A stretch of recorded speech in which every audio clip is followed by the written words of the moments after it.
훅 인터뷰. 모두를 위한, 모두를 향한 모두의 궁금증 훅 인터뷰. 이준석 대표 징계 이후에 국민의힘에서는 이 사람만 보입니다. 원탑이라고 하죠. 권성동 대표 직무대행 겸 원내대표, 대표도 하고 원내대표도 합니다. 연일 목소리 내고 있는데 좀 오늘은 언론간 도마위에 올랐습니다. 그리고 친윤 찐윤 얘기도 나오고요. 국민의힘이 지금 잘 가고 있는지, 대통령은 잘 가고 있는지 좀 물어보겠습니다. 나경원 전 국민의힘 원내대표 모셨습니다. 안녕하세요. 네, 안녕하세요. 네, 오래간만입니다. 오랜만에 뵙니다. 네, 예. 사회복지학 명예박사 되셨어요? 아유, 부끄럽습니다. 네. 예, 예. 그쪽 활동을 많이 하셨어요? 예, 그냥 쭉 했었던 일들인데요. 네. 그걸 이제 제가 요새 쉬고 있으니까 아마 대학 측에서도 그런 명예박사를 주시기가 좀 편하셨나 봅니다. 네, 그래서 그 전에 활동을 많이 하셨습니까? 예, 그래서 너무 감사하고 또 앞으로도 계속 하라는 그런 말씀이다 이렇게 생각하고 네. 무겁게 생각하고 있습니다. 알겠습니다. 명박 나경원 전 원내대표 모셨습니다. 네. 보건복지부 장관 임명설 나오던데. 아유, 아닙니다. 전혀 아닙니다. 예, 예. 아닌데 외교부 장관 또 설에 올랐었는데 아베 이후에 한일 관계는 어떻게 풀어야 될까요? 이것도 좀 물어볼게요. 이번에 아까 지금부터의 네네, 한일 관계. 네. 예. 우리가 이제 역사 문제나 이런 거는 또 역사 문제의 틀로 역사 영토 문제는 우리가 그 부분은 확실히 또 풀어야 될 건 풀어야 되겠지만 네. 한일 관계는 미래로 가야 된다고 생각을 합니다. 그래서 그런 면에서 사실은 굉장히 중요한 시기라고 생각을 그렇죠. 하고요. 지난 5년간 한일 관계가 너무 나빠서 사실상 우리가 경제적으로나 안보적으로 굉장히 손해본 부분이 많이 있거든요. 그래서 이번에 새 정부 출범했으니 이제 앞으로 좀 한일 관계도 미래지향적으로 좀 바꿔야 된다라고 생각을 합니다. 네. 그전에는 문체부 장관 또 하마평에도 오르셨어요. 장관 얘기만 나오면 계속 그러던데. 그냥 이름만 괜히들 말씀들 하시는 거고요. 특별히 이야기가 오고 간 것은 없습니다. 네. 오늘 네. 권성동 원내대표가 KBS, MBC 민주노총에 좌지우지된다 이런 얘기하셨는데 문체 관련해서 조회가 깊으니까 이것도 물어보겠습니다. 그 발언이 어떤 맥락에서 나오신지는 모르겠습니다. 그런데 이제 저는 일단 우리 지금 언론 환경에 있어서 참 안타까운 것이요. 실질적으로 KBS랑 MBC가 어떻게 보면 이 민노총의 언론 노조가 있고 또 1노조, 2노조 해서 실질적으로 노조가 여러 개 있으면서 굉장히 좀 KBS나 MBC나 좀 편향적인 보도를 많이 하고 있다라는 것은 시청률이 알려준다고 저는 봅니다. 시청률이요? 예, 사실상 MBC 뉴스 데스크 같은 경우는 굉장히 시청률이 예전보다 낮아졌지 않습니까? 그래서 사실은 이 방송의 공정, 중립 이러한 부분이 제대로 보장되고 있지 않는 것이 굉장히 저는 안타깝고요. 어떻게 보면 이러한 것은 언론계의 자정 노력이 좀 필요하지 않을까 이런 생각을 합니다. KBS의 시청률은 계속 높고 신뢰도도 높은데요. KBS 뉴스 시청률은 제가 최근에 못 봤는데요. 어쨌든 MBC 뉴스의 시청률은 굉장히 낮아진 것으로 알고 있습니다. 네. 자, 국민의힘 상황 좀 짚어보겠습니다. 원내대표도 하셨고 또 원내 중진으로 당을 이끌던 분입니다. 그런데 지금 원내대표가 대표 권한대행, 직무대행을 이렇게 같이 합니다. 이거 굉장히 과부하가 걸릴 것도 같다 이런 생각도 하는데요. 예, 사실상은 좀 정말 힘드실 거예요. 두 개를 같이 하는 것이. 근데 이제 우리가 이번에 징계 문제, 그다음에 징계 이후에 이건 사상 초유의 일 아니겠습니까? 과연 당을 어떻게 수습하느냐에 대해서 여러 가지 논란이 있는데 저는 복잡할수록 원칙으로 가야 된다. 그럼 원칙이 뭐냐? 당원 단계에 따라야 한다. 그래서 당원 단계에 보면 그렇게 규정이 되어 있습니다. 네. 결국 대표가 직무를 집행할 수 없는 경우에 해당하기 때문에 이럴 경우에는 원내대표께서 대행을 하는 수밖에 없고요. 그래서 권성동 원내대표가 당분간은 굉장히 힘들 수밖에 없고 일종의 업무의 이 로드가 굉장히 높겠다 이렇게 봅니다. 이준석 대표는 6개월 후 이렇게 돌아올까요? 지금 현재 윤리 징계에 따르면 또 당원 당규에 따르면 그것이 맞겠죠. 그런데 이제 많은 분들이 이야기하시는 것처럼 이 뭐 수사 결과가 오히려 전혀 뭐 이준석 대표의 그동안의 주장대로라면 오히려 이준석 대표의 윤리 징계로 이 문제가 그냥 매듭이 되겠지만 만약에 그렇게 돼서 오히려 이준석 대표에게 더 좋은 결과가 있을 수 있고요. 수사 결과 조금 이준석 대표가 그동안 주장한 거랑 다른 사실이 또 수사뿐만 아니라 다른 방법으로 그런 것이 밝혀진다면 또 이준석 대표로서는 좀 힘들어질 수도 있다고 생각을 합니다. 수사 결과를 좀 지켜봐야 되겠네요. 네, 그렇게 돼야 될 것 같은데요. 저는 사실 이제 그런 걸 다 떠나서 이 대표가 이제 초기에 좀 뭐 반발한다 뭐 이런 이야기도 많이 나왔었는데 당원이라면 지위고하를 막론하고 어떻게 보면 당의 결정을 따르는 것이 맞다고 생각을 합니다. 우리가 당원으로서 가장 억울한 게 아마 공천 못 받을 때 같은데요. 그런 경우도 우리 당원으로서 다 따르는 것이 것을 우리가 이야기하지 않았습니까? 네. 그런 의미에서 따르는 것이 오히려 미래를 위해서 본인의 미래를 위해서 이 대표의 미래를 위해서 도움이 되지 않겠느냐 이런 제가 말씀을 드리고 싶어서 그런 이야기를 했었습니다. 원구성이 안 돼가지고 국회가 안 열립니다. 이렇게 정치력의 공백 상태가 길어진 경우도 좀 드물었던 것 같은데 요즘 여의도에 정치력 보이지 않는다 이런 얘기 많이 듣습니다. 기싸움이 센 거 아닐까요? 그런가요? 여당 야당 지금 뭐 야당은 야당대로 사실은 의회에서의 다수석을 믿고 양보하지 않으려고 하고 여당은 이제 여당이 됐기 때문에 실질적으로 이 의회에서 숫자로는 열세이지만 이 대통령의 권력을 받고 국민들에게 평가를 받았기 때문에 그러한 부분에 대해서 일을 하기 위해서 또 양보하지 않고 하는 부분이 이렇게 어떻게 풀어야 됩니까? 이르렀다고 보고요. 아까 들어오다 보니까 속보가 좀 떴더라고요. 네. 사개특위, 문제의 사개특위는 합의가 된 것 같아요. 예. 이제 남은 것이 2개 상임위 정도인 것 같은데요. 곧 풀리지 않을까 이렇게 생각을 합니다. 그럴까요? 네.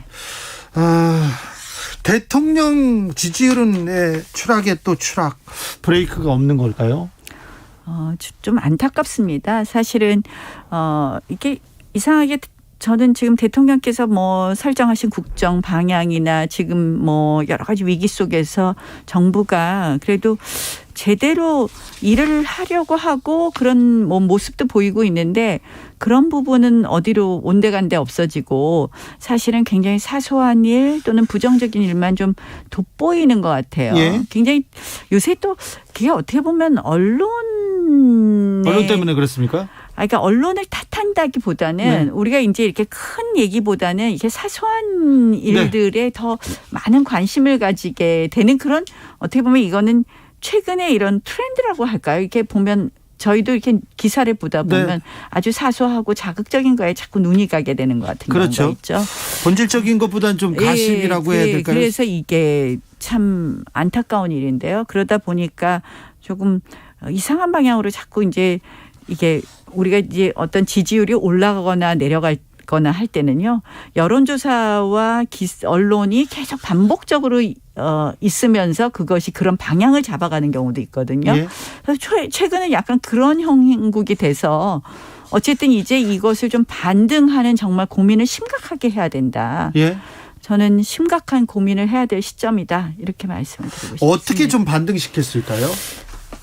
일단은 뭐 왜 진심이나 이러한 부분이 제대로 전달되지 않느냐에 대해서 좀 더 고민해야 될 부분이 있다고 생각합니다. 네. 그러니까 어떻게 하면 지금 정말 필요한 일을 하는 부분을 국민들께 말씀드리고 또 그다음에 이제 중요한 것은 지금 굉장히 경제적으로도 어렵고 국민들께서 힘드시거든요. 그렇죠. 코로나도 다시 확산되죠. 물가 오르죠. 그러니까 이럴 때는 사실은 이런 위기가 이것도 뭐 물가 오르고 경제적으로 위기가 오는 것은 우리 내부의 위기가 아니라 외부로부터 온단 말이에요. 예. 전 세계적인 추세란 말이에요.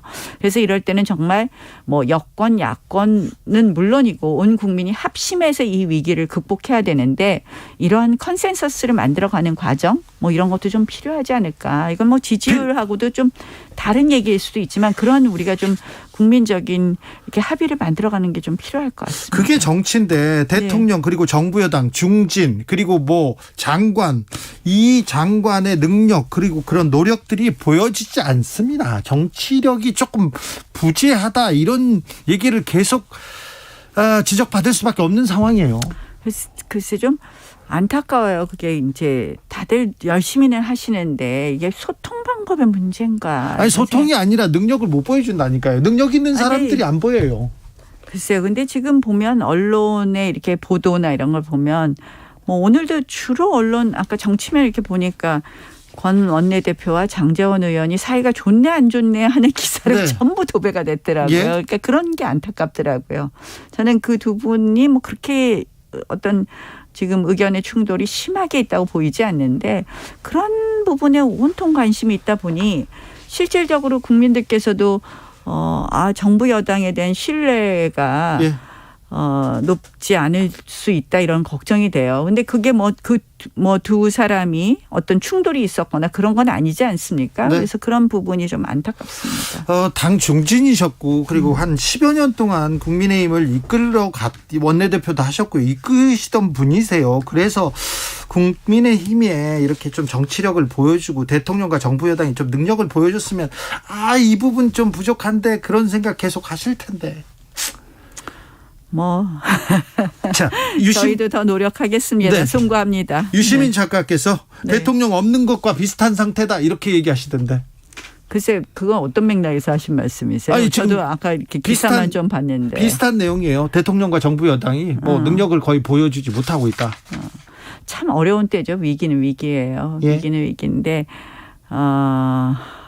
진짜 우리가 뭐 당 내부에서 싸우네 안 싸우네 뭐 국회가 싸우네 안 싸우네로만 온통 관심이 쏠리게 되어 있으니 이러한 부분을 먼저 빨리 극복하는 것부터도 하나의 중요한 문제이겠네요. 네. 김건희 여사의 행보는 어떻게 보시는지요? 강신업 변호사하고 이렇게 또 강신업 변호사의 정치적 발언은 어떻게 보시는지? 강신업 변호사 정치적 발언에 대해서 제가 불편하다. 네. 그럼 국민들께서 다 불편하게 생각하시지 않을까요? 예. 그래서 그런 이야기 어제 했더니 바로 발끈하셨더라고요.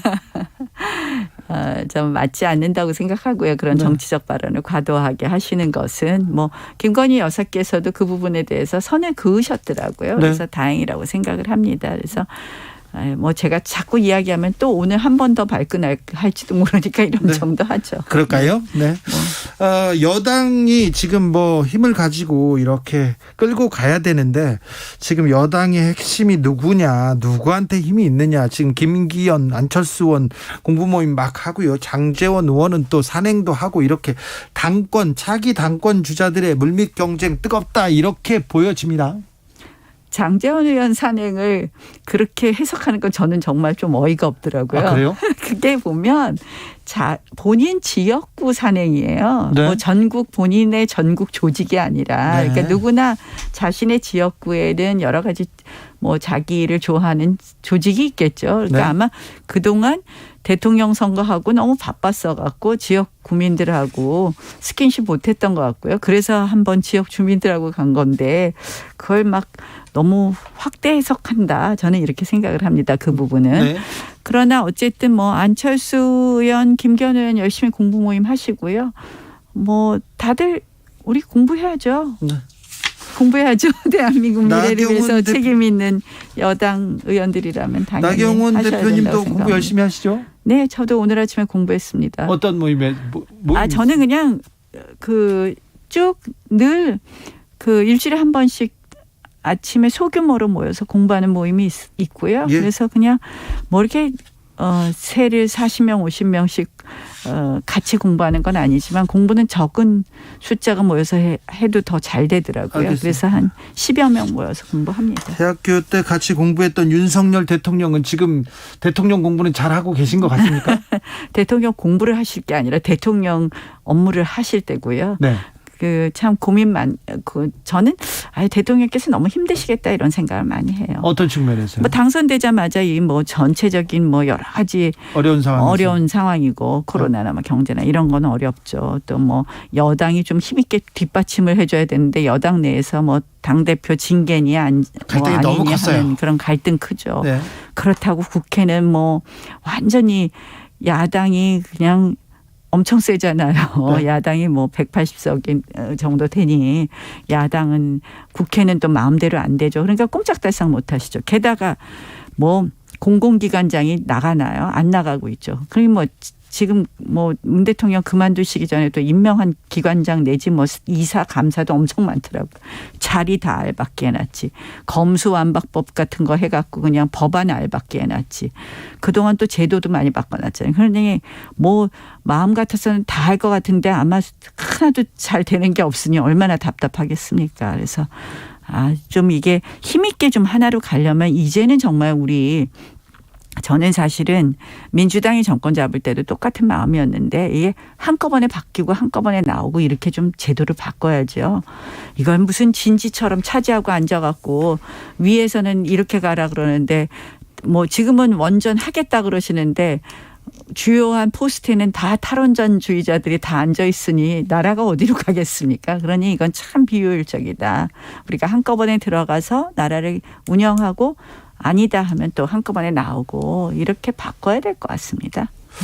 아무튼 민심이 대통령한테 별로 이렇게 호의적이진 않은 것 같아요. 좀 민심을 얻어야 될 텐데요. 글쎄 그래서 참 저도 고민이에요. 그러니까 그런 상황을 보면 참 힘드시겠고 뭐 이런 거 다 하는데 이게 방법이 과연 뭐가 있을까? 좀 우리 아이디어를 좀 많이 주세요. 국민의힘에서는 이제 대통령 도와줄까요? 국민의힘 이제 안 싸웁니까? 이준석 대표와 이 윤핵관들 안 다툽니까?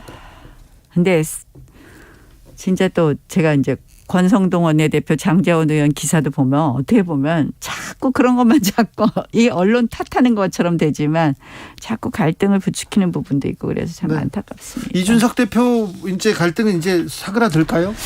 뭐 이 대표가 또 어떻게 할지에 따라서 또 다르겠죠. SNS 그것이 또 올리기 시작했는데. 그것이 또 윤 대통령한테 또 영향을 줄 수 있겠죠. 그런데 뭐 우리가 물론 여론조사 지지율 중요한데 그것이 가장 중요한 것은 민심을 얻는 거겠죠. 네. 얻는 건데 그걸 위해서 또 우리가 뭐 그걸 위해서 진짜 해야 될 일은 해야 되겠지만 그걸 위해서 하지 말아야 될 일을 또 해서는 안 된다 이렇게 생각을 합니다. 좀 정치력 있는 사람들이 많이 있는데 능력 있는 사람들이 많이 있는데 왜 대통령 주변에서 국민의힘 주변에서 이렇게 보이지 않는 걸까 그런 생각도 좀 해봅니다. 나경원 대표님도 좀 일 좀 하세요. 그 근처에 가셔서. 저도 제 할 일 열심히 하겠습니다. 그래서 오늘 또 만나 뵈러 나왔고요. 네. 또 우리 말씀들 잘 듣고 저도 그런 것을 전달할 기회가 있으면 전달하도록 하겠습니다. 알겠습니다. 여기까지 듣겠습니다. 나경원 전 국민의힘 원내대표였습니다. 감사합니다. 고맙습니다. 교통정보센터 다녀오겠습니다. 이현 씨.